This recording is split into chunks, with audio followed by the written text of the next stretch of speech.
Welcome to the Libertarian Counterpoint. I'm Richard Fields. On the program today, we have Tyler Kuski, the chairman of the Libertarian Party of El Dorado County, and John Cameron, author of Kill, Rewire, and PLF Development Officer. Welcome to the show. The big news this week, of course, is the Orlando nightclub shootings. Tyler, what's the Libertarian take on that whole situation? Well, there's actually there's not really a take that you can really take. So on the left, you have a lot of people trying to, obviously ban guns. On the right, it's you want more investigations into terrorists and organizations and anti-Islamic culture and everything. What I've been hearing a lot of libertarians propose is, we want to get rid of the gun-free zones, and that's been the official statement from the party. However, I do have to agree with that thought, because it actually has nothing to do with the gun-free zones. Keep in mind that the shooting took place at a nightclub. If you have a concealed weapons permit, you're not going to bring your gun to a nightclub. You're not going to be dancing with a gun on. And likewise, if you shouldn't be carrying a gun if you're drinking alcohol. I'm not sure that that necessarily makes sense. We have designated drivers. Why not a designated carrier in a nightclub? Why not have bouncers who are carrying? Why not have bartenders? You did actually. The security guards there were armed. There was a police officer that was standing out front and everything. But was killed as the gun went in. Yeah. So only one gun. Yeah. So maybe the number of guns might have been an issue. But you have to be careful with just simply by advocating, we need to eliminate the gun-free zones. Yeah, we do need to get rid of gun-free zones, but it has nothing to do with it because when I go out shooting a lot, and I'll go out up in the mountains up towards Immigrant, and I'll go shooting, and afterwards I'll have a beer. But as soon as I start drinking beer with my friends, the guns are locked and put in the trunk of the car. You don't want your guns anywhere near you when you're drinking alcohol, even if you're not drinking, actually. Even if you're around people who are drinking, you're drinking a soda or something.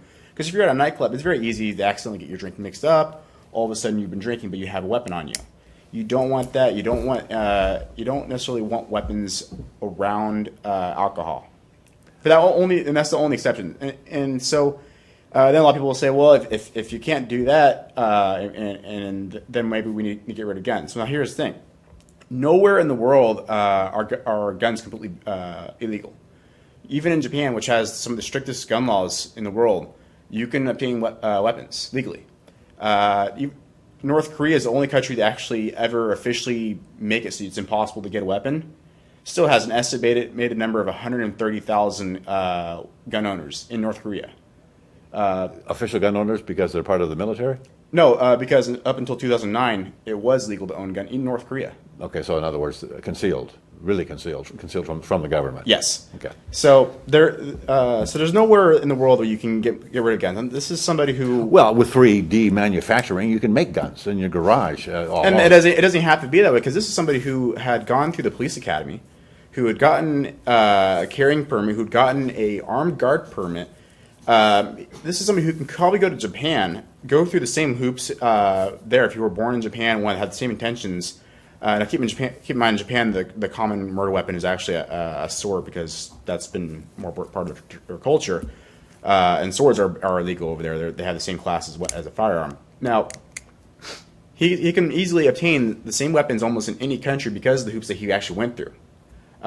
People will say, well, he was on an FBI on a watch list. But keep in mind that being on a watch list doesn't necessarily convict you as a crime, and he's no longer on the list. So when you obtain these, so that simply being investigated has no effect on your ability to get weapons, and it honestly shouldn't. Because I'm a little worried that the exception reminds me of the income tax. When I started the income tax, and they were going to put a limit on it of 10%. And the reason they didn't put that limit on is they thought, oh no, the government will, because it was like 1% or 2%. Oh no, the government's going to kind of go ahead and run it up to 10%. Imagine how much better our lives would be if that limit had been put in place. But once you start regulating something or saying there are certain areas where you shouldn't have and there shouldn't, like the Ninth Circuit just said that the Second Amendment doesn't protect concealed carry in California. California. So Or nationwide, since it's the Ninth Circuit. Yeah. Ninth Circuit. So Or the Ninth you know District. that what people don't realize about the Constitution is that they say, well, people shouldn't have automatic weapons. They have rifles. Our founding fathers had muskets. Well, so did the British. So when our founding fathers had muskets and our militia was armed with muskets, muskets were the cutting edge technology. Muskets available. were the AR-15s of the day. No, muskets were The the bazookas of the heat-seeking day. missiles, the bazookas, and our founding fathers didn't spell it out, but they understood the greatest threat to. They did spell it out, actually. Well, George Washington and Thomas Jefferson both said that the reason for having firearms is to prevent against tyranny. tyranny. So, and I sit corrected. I'm a little tired. I haven't had dinner. I'm going to make somebody buy me dinner soon, and a drink after the show. I'm not going to say who, but so they understood that people don't have guns to protect themselves from their neighbors. They don't have guns to protect themselves from common street criminals. That is a byproduct of having guns. What you have to have the most fearful weapons that are available in the hands of citizens to prevent tyranny. And over again, you saw it in Nazi Germany, saw it everywhere. If when the brown shirts would have kicked the door in, they would have been met with a burst of automatic rifle fire or a phased plasma rifle in the 40-watt range, if that's ever available to us. There would have been very few doors kicked in. So the people that favor gun control somehow believe that having their lives controlled by the government will be a good thing because they haven't learned those lessons of history. And every time there's something like this happen, I really feel for those people. I'm not making light of their deaths or their suffering or anything else. But the liberals bring up, well, children shooting people with handguns they pull out of purses. Yeah, you'll see it in the news. It happens 3 times in 1 year, and then you go 2 years without an infant killing somebody with a gun. So what they do is they jump on the latest violence that happens to be the medium happens to be a gun, to say that the gun is the problem. I'm willing to bet if you did a blood test on Mateen, you'd find, and if you scrape very hard, you'll find he was under psychiatric care and on some psych meds. All of the other mass shooters in this country were. Why don't we say, let's ban psych meds because they don't work, and they make people crazy, and they kill other people. Well, Psych meds aren't necessary to protect yourself from tyranny. So I really have a problem with that saying there's an exception to the gun-free zone.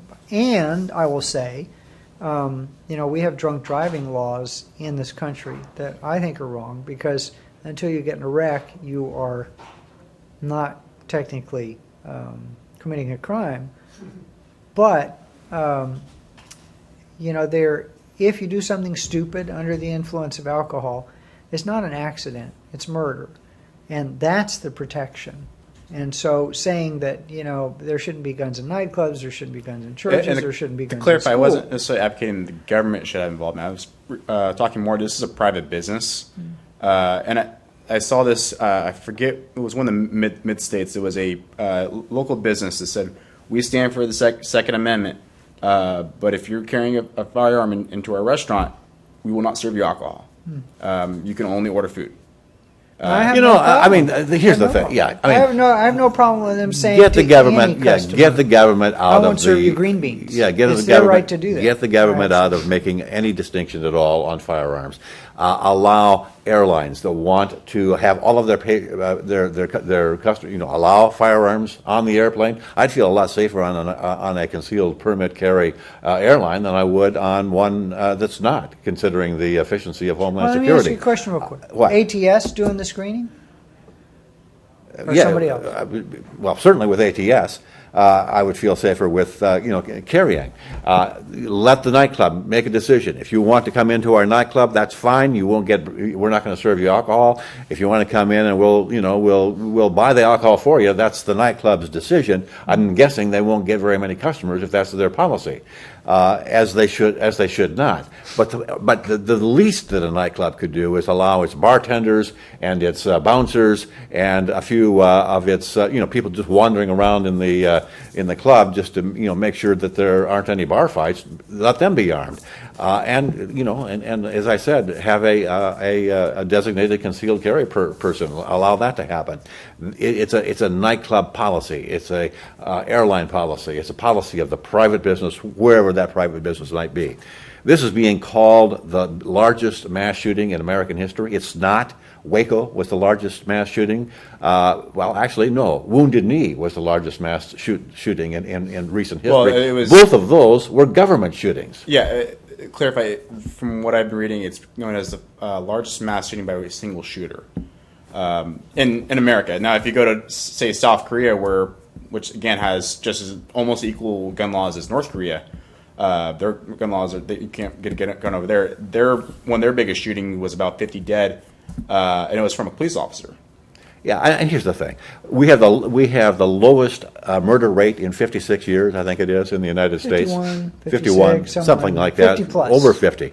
The lowest murder rate that we've had in 5 decades. That's significant. Crime rates in general have gone down as concealed carry has gone up. That's not a coincidence.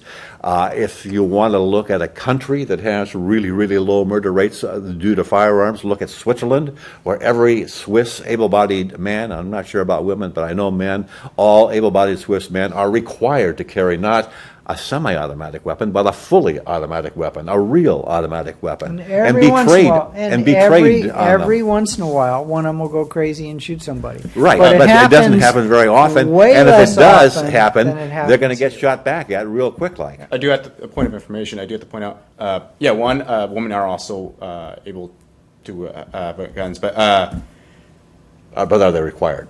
No, but they're actually, yeah, they are. Okay. But they're not allowed to actually own ammo in their house. They're actually all ammo has to actually be purchased through the government. You can't actually purchase legal ammo. You have to go through the government. You can go to a shooting range and acquire ammo there. So any shootings that happen there is they've snuck ammo out of shooting ranges. They're approved shooting ranges, but you can't actually have ammo in your house. I do have to point that out as a fallacy. Well, let's look at another example. And there's very few. Israel is an armed state. You'll see, Uzis all over the place. You'll see women wandering around restaurants with Uzis over their shoulders. With their purse under one arm and an Uzi under the other. And very few Israelis pull out their guns and start shooting at each other. It happens. Yeah. And if you're a Palestinian, you'll say they shoot a lot of Palestinians. And if you're an Israeli, you'll say that's because you're trying to blow me up or stab me or shoot me. But so if you look at all of that, what you have to, if you want to look at all the shootings and murders that happen in this country, if you were to take drug-related murders out, the fact that drugs are illegal, and take all the gang shootings related to the drug trade out. In South Sacramento and the Kaiser, I think this weekend they had 3 shootings, 2 were kneecappings. It's in one day. And those kneecappings were gang related, and the way gangs make their money is off of drugs, and it was So if you were to pull that out, our shooting rate would be probably like 87, 95% lower than it is now. So our problem is a non-homogeneous population, 50% of the population being on some kind of psychiatric medication, who knows what kind, and horrible laws. And we have a lot of guns. You show me another civilization in the world that has that kind of nexus of problems going on, and I'll show you the same kind of shootings we have here. But to say that the gun is the problem is ludicrous. Wait until you have an unarmed populace. I think we know that the left, the Democratic Party, and the hard left, their knee-jerk reaction to any kind of mass violence like this or shoot up like this is gun control. We know that it's nonsense. We know that it won't work. We know that it's counterproductive. Well, and like the right, on the other hand, is saying that the solution, particularly where there's a ISIS or a foreign terrorist connection or a possible ISIS or foreign terrorist connection, their solution is to ban immigration from people from Mexico or people from Islamic countries. Non-Aryans, all non-Aryans. Yeah, their solution is to carpet bomb Syria because that's where ISIS is, and they obviously inspired Omar Mateen because he said so in a call to 9/11 or on his Facebook channel. So, what about the knee-jerk reaction of Donald Trump, the knee-jerk reaction of the hardcore neocons to say we need to crack down on the Islamic terrorist threat? Well, I mean, the Islamic terrorist threat has already been created by us, whether we want to accept it or not. Whether it was directly, I mean, we don't accidentally arm them. That's ridiculous to say that we accidentally airdrop them supplies and things like that. So a lot of people are pointing at the connection between Omar and ISIS and stuff. There's actually not really a whole lot of evidence to support that he had actually been created by ISIS itself, but rather inspired by the propaganda. I mean, we use the same amount of propaganda that we have on our own people that they use on their people. It's all propaganda. He was inspired by ISIS, but there's no evidence to say that he was ever trained or anything like that they ever actually contacted him directly. True. And we have to take a look at his background. He was born in New York of Afghan parents. His father was Seddique Mateen. He was from Afghanistan. This guy is actually active in politics. He does cable TV shows, or actually satellite TV shows, talking about current events in Afghanistan and Pakistan. He at one time interviewed the current Afghan President Ashraf Ghani before he became president, and at that time he was approved of him. Now he doesn't like the president of Afghanistan too much because he doesn't like the way that Afghan-Pakistan border disputes are being handled by the Afghan government. This is a guy that's had his picture taken with Congressman Rangel. He's had his picture taken coming out of the Clinton White House. This is a guy that's been around. Is probably, this is internet speculation, but there's a high degree of probability that he may be a CIA asset in one way or another. The killer, Omar Mateen, was working for a military subcontractor, a security firm that works for government. Is there a possibility that this whole thing was a false flag? Is there a possibility that it's just the kind of thing that the neocons and the anti-gunners are looking for as an excuse to push their agenda? Well, I think that's a reach myself. Probably. Well, my brother is a funny guy, and sometimes he pulls wisdom out of the strangest places. And whenever I start going off on my conspiracy theory rants, I'll say, John, think about it. You've met people who work for the government. And then I'll say, yeah. And I say, do you really think they can keep a secret? And I have to go, gosh, Bill, you're right. So I don't buy that. I want to step back a little bit and talk about an underlying problem that nobody talks about here.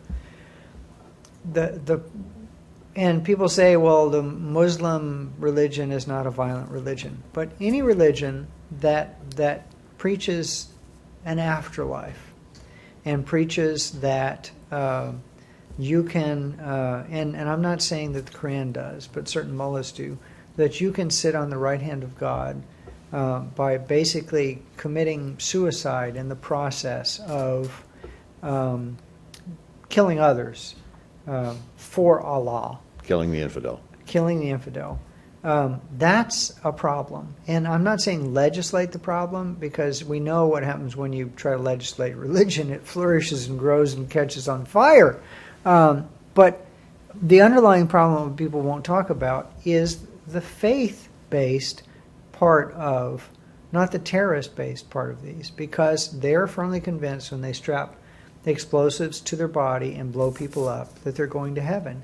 And that's a problem. If they were good atheists, they wouldn't blow themselves up because they wouldn't believe that any heaven existed. Now, I'm not. There was a time where Christians went into battle perfectly willing to die, literally throwing themselves on swords because they believed it was their direct route to a heaven that was preached to them. And I would like somebody to bring that up, because that's never mentioned. And that's a core problem that creates murder bombers. The fact that they believe when they blow themselves up, they're going to heaven. Well, I mean, you alluded to it earlier. We have created, or allowed to be created, the mess in the Middle East, all the way from Libya to Afghanistan, and that's a very wide swath of the world where Islam is predominant. The way we did it is we took a look at people like Saddam Hussein, who was a brutal dictator. We took a look at people like like Gaddafi, who was a brutal dictator in Libya. We took a look at Assad in Syria, who was and still is a brutal dictator. We took a look at the Taliban in Afghanistan, which was running a Sharia brutal dictatorship. We, for some reason or another, it might be a three-letter word with an O and an I and an L in it, took a look at Saudi Arabia, which is also a brutal dictatorship, run under Sharia law, and said, well, they're okay. But the point is, we took a look at these countries and we said, these are not liberal Western democracies. That's a bad thing. Those people must really be chafing under the brutal dictators they're living under. We need to free them from their brutal dictators. And Hillary Clinton was one of the, and George W. Bush were two of the people who advanced that agenda. Bush in Iraq, and Hillary Clinton was the angel that freed Libya from the iron grasp of Muammar Gaddafi. Now it's anarchy and the rule of ISIS-affiliated radical Islamic Sharia tribes, basically. And the same thing is happening in most of Iraq, or a good chunk of Iraq and parts of Syria. They're run by ISIS, they're controlled by ISIS, who is running the worst kind of anti-woman, anti-human Sharia law, which is essentially, if we are the predominant men in society, we can rape and kill with impunity, because what we are doing is blessed by Allah, whatever it is. And when we're property, there is no age of consent, and the idea of consent and so itself is we, missing. by saying that we need to get rid of these brutal dictators, who were, as brutal as they were, able to keep Sharia and the most radical Islamic elements under control.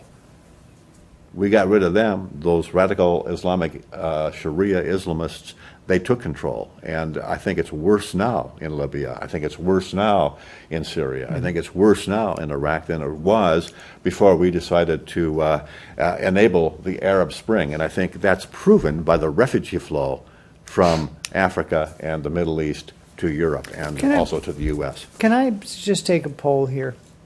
Can we all agree that we are really, really, really bad, and by we, I mean the U.S., at foreign policy, and that we're especially bad at interventionist foreign policy?